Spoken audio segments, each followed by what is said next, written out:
Hi Dave, no problem. Tell us briefly the sort of work you've done over the past 10 years. Well, I suppose in the last 10 years I've done mainly what could be loosely termed as sort of, it's not really reality TV, it's kind of television, it's factual entertainment, I think is the official term. So Scrap Heap Challenge, Hollywood Science was a series. Scrap Heap Challenge I did 10 series of over 10 years. Hollywood Science I did 2 series of, which was a program that looked at the science behind big stunts and action sequences in Hollywood movies and whether they're scientifically plausible. Brilliant fun. That was for the BBC. More recently, I've done a series called How Do They Do It for Discovery in Channel 5. And presently I'm working on a series called Top Trumps for Channel 5. And I'm about to start work on a very big series that I'm producing myself, but I will announce that nearer the time that it might actually appear. Okay. Red Dwarf is obviously a very successful TV show. Do you think you are where you are today because of that?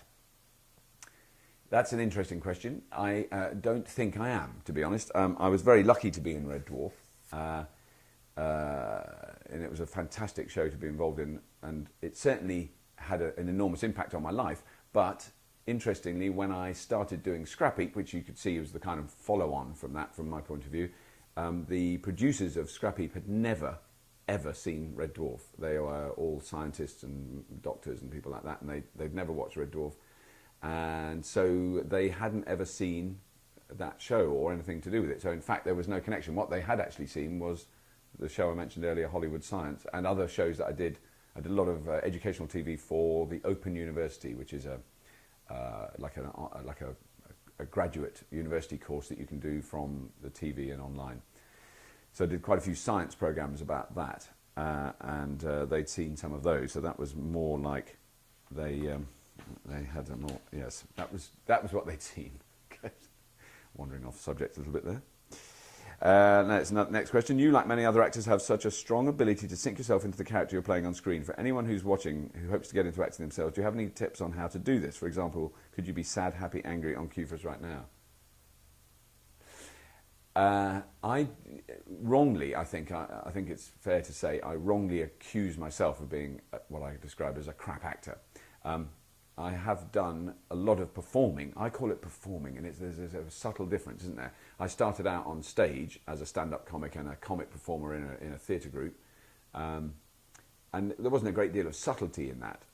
It was very, it was comic. It was slapstick comedy and very physical comedy and verbal comedy and stuff like that. And so I didn't do serious acting. I did some serious acting in probably about 1986, 87, around there in repertory theatre to sort of try it out, to see if I could do it. And I kind of got away with it, but I don't think I was extremely good. I then experienced like doing serious TV drama in the early 90s in Russia, in St. Petersburg, in a BBC drama series. And I think I can honestly say I was rubbish in it, and working with real actors, proper actors who can sink themselves into a role, who can really take on the personality of the character. When you see that in action, you go, right, that's a slightly different skill to mine. And I admire it more as I get older. And when I see good actors, you go, God, that is difficult. I couldn't do that. A really interesting example, I think, is, because I do think, like Dustin Hoffman, brilliant actor, I do admire him enormously. There's Rain Man, very famous movie. Everybody saw Rain Man and went, oh my God, Dustin Hoffman's so amazing. He just takes on the role. The way I judge it is if I could have done it, it's no good. I could have played the Rain Man. I could have played the Dustin Hoffman character. I could not have done what Tom Cruise did. Tom Cruise's thing was much more complicated. The story arc was told through Tom Cruise. Really subtle, brilliant piece of acting. Made me totally rethink who I thought Tom Cruise was, just a crap Hollywood bubblegum star. Didn't take any notice of him. Until I saw that movie and I went, oh my God, this guy is good. He's really good. That's a really hard thing to do. Because what Dustin Hoffman did is effectively the sort of thing I can do, a kind of fairly crude. I mean, I'm sure he did the research and did the work and, he held it well, but I reckon I could do that. I could do, I farted, it's big, chunky caricature of a disabled character, and I could do that, whereas I could not carry the emotional story that Tom Cruise did, and that's very well directed as well. I did like that movie. It's good. So to give tips to anyone who wants to be an actor, I'm the last person to do it. If you want to be a proper actor, I'd advise you to train in some other field as well so that you can work when you're older, because it is the most ludicrous profession. And the actors I know who are really skilled, really talented people who could do amazing work, 9 times out of 10 never work at all, or very, very little. It's a very cruel business, and I've been on the other side of it, so like auditioning actors, and people walk in and you've written this part and you know in your mind what this character looks like. Person walks in and you know they're wrong within a second of them walking in and saying hello. And no matter how good they are, they're not going to get the job. And then some other actor comes in who's a bit rubbish and a bit shallow, but they are that person that you wrote, and you see it and you go, yeah, that's who I want. So it's got nothing to do with talent. Occasionally really talented people get through and become well known and do really well. But out of each one that does that, there's say 100,000 that could do the job just as well and don't have a chance. So I think it's a lousy profession. I advise people not to get into it. It's very cruel, and it seems very cruel for me to say that when I have been, working as an actor and a performer, more a performer than an actor, for 25 years on TV and for 35 years in total. It's not really fair to say that, and I feel bad saying it. And people who want to act will do it anyway. So there's no point. I can say don't do it because it's just a joke, because they'll do it whatever you say. But it's certainly not a career I would advise anyone to follow. Being a writer and performer, creating your own material, being a stand-up comedian, that's a completely different matter. You have much more control over what you do. It's still a very tough job. It's a really difficult job, but you have much more chance of at least having success in your own sort of small way, even if it's only on a very small way. Anyway, that's enough of that. Do you feel that YouTube and commercial TV mix? What makes you do both? Well, what makes me do commercial TV is the fact that it's commercial TV and you get paid to do it. So I've earned my living doing commercial TV. I think I worked it out. It's about 65-70% of my income in the last 25 years has been from working in television. A lot of that was the BBC, so strictly speaking, not commercial TV, publicly funded television, but also the last 10, 12 years I've worked more or less exclusively on commercial channels. So yes, it is. That's how I earn my living. And YouTube I was trying to put video on the internet for say 5 or 6 years before YouTube came along, and it was just so difficult to do and so expensive and so complicated and so technically difficult and challenging. And people, I had a little web page called BWebB, British Web Broadcasting, which I did with a lot of mates and some funding, and it worked. People watched the stuff we put on there. It's funny, clever stuff. I loved it. It's not all mine. I mean, a lot of different actors did stuff on it, and it just was so expensive to do. It cost us money for people to watch it, so it just couldn't. And suddenly YouTube appears, and it's so easy to do. It kind of feeds into so many other things that I want to try and do. It's transformed the world. And I think what's happened, initially when it first started, there was loads and loads of clips from other TV shows appearing on it, which freaked all the big commercial TV companies out. And that has diminished because they stopped them, and YouTube's not going to show them, and it's too complicated in the copyright stuff. And YouTube hasn't got worse as a result. If anything, it's got better because there's more people creating their own material, which I think is brilliant. That's what it should be about. Excuse me. I don't know if that's answered that anyway. In a previous interview with the Vlog Brothers from YouTube, Hank called about how he thinks in 10 years YouTube will be more important than TV. What is your opinion on this? It's quite simply, yes, absolutely. I do believe it will be as important as TV. The TV industry will change beyond recognition. And it's very clear now that the big companies, the big corporations are now going, the distribution method for video in the future is the internet. Because it gives the ultimate choice. And it's a thing, if you actually think about it, it's a thing that TV companies have been trying to do for a long time, with all their red buttons on your control thing, and you can dial in now and call in now and vote on this thing and da-da-da. They've tried to do that on television, and television is the wrong medium for it. It doesn't work.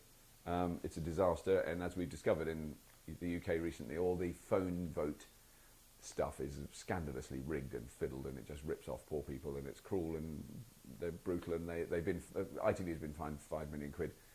They should have been fined 500 million quid. I mean, it's a joke. And they just ripped off people in the most brutal, cruel way, and they knew they were doing it, and they were laughing about it all the way to the bank. vicious theft, just vicious, like mugging in the street. It's worse than being mugged in the street because they take even more of your bloody money from more people. So I have no sympathy for them whatsoever. They are scum and they deserve to writhe in hell. If I believed in hell, that's what would happen to them. Unfortunately, I don't. And they're having a brilliant time and they've got loads of money and they don't care. They don't give a toss about any of us. So don't vote on a vote-in show, whatever you bloody do. Dial 07895 now and vote for Tracy and then she can sing next week. Don't vote. They're just taking your money and having a laugh. It doesn't make any difference. As if Big Brother... Sorry, I'm going on my rant. Big fucking Brother... I wonder if they decided who's going to go and who's going to stay before it starts. Yes, they have. Of course they have. Same with all those bloody things. Lastly... Oh yeah, so is it going to be more important than TV? It won't be more important, it'll be as important, because the difference is you'll watch it on your telly and not on your computer. That's the difference, because your telly will be your computer and vice versa. That's obviously happening. It's, you know, it's taking a little bit longer than some people hoped, but it's happening already, and I can watch the internet on my telly now and, you know, all that stuff. It looks pretty rubbish at the moment, but it will look better, you know, as things get better. Lastly, a lot of YouTubers make videos to try and get their talent spotted by professionals. Do you think this is a plausible way of thinking? I don't know.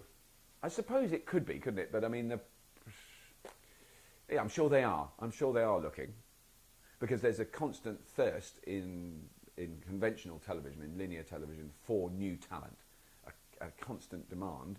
But there's also, you know, a realization that happens generationally. Every generation goes, oh my God, actually, we need someone who can do this, which is where people like me come in, old doddery bastards like me that. You know, have done it a lot, and we do know what we're doing, and that experience does count for quite a lot. And eventually, people work that out when they try someone completely new out. Say from, you know, a TV company say we're looking for a new presenter, and they see someone on YouTube and think, oh, they're good. Let's get them because they're brilliant.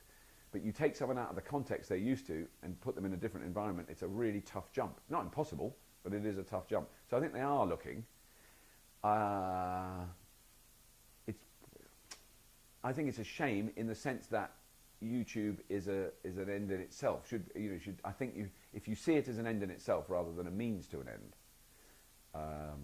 you'll enjoy it more. You'll have more success. I think if you're doing it as sort of blatant self-promotion to try and get a job in telly, it will show, and the viewers will see that and go, "That's a bit crap." That's my opinion on it.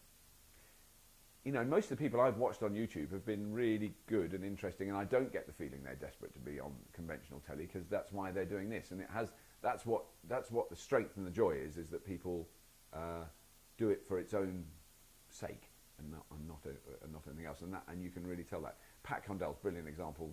I'm sure some of you have seen Pat Condell. He's a comedian that I worked with many years ago. He's fantastic. He's a very funny guy. You know, his hugely, brutally opinionated pieces about religion are fantastic. He knows he's not going to do that on telly. No one would let him. And he's not hoping that he'll do it on telly. He's had phenomenal success on YouTube with it. And, you know, he could now, interestingly, that's a much more interesting way of doing it. For instance, Pat Condell, 5 years ago, was a comedian that I'd heard of, but very few other people, had, who, you know, maybe some people who remembered him from before. He used to do a lot of gigs. He's been doing less lately. I reckon if Pat Condell appeared on stage now, apart from receiving numerous death threats from religious fanatics, you know, he'd fill the place. I don't know if he's doing that. I'll ask him. Could you... right, yes. So that's it. So I've answered all the questions. Much too long. Sorry it went on for so long. Right, okay. And now I've got to say, hi, I'm Robert Llewelyn, and I've just been talking with Dave. Oh, I got that wrong. See, that's why I'm a crap actor. Hi, I'm Robert Llewelyn, and I just talked with Dave. Hi, I'm Robert Llewelyn, and I just talked with Dave. Hope that's okay. Oh, I've got my doobry. I was going to lean forward and do it, but I can do it from here now. I'm going to switch it off.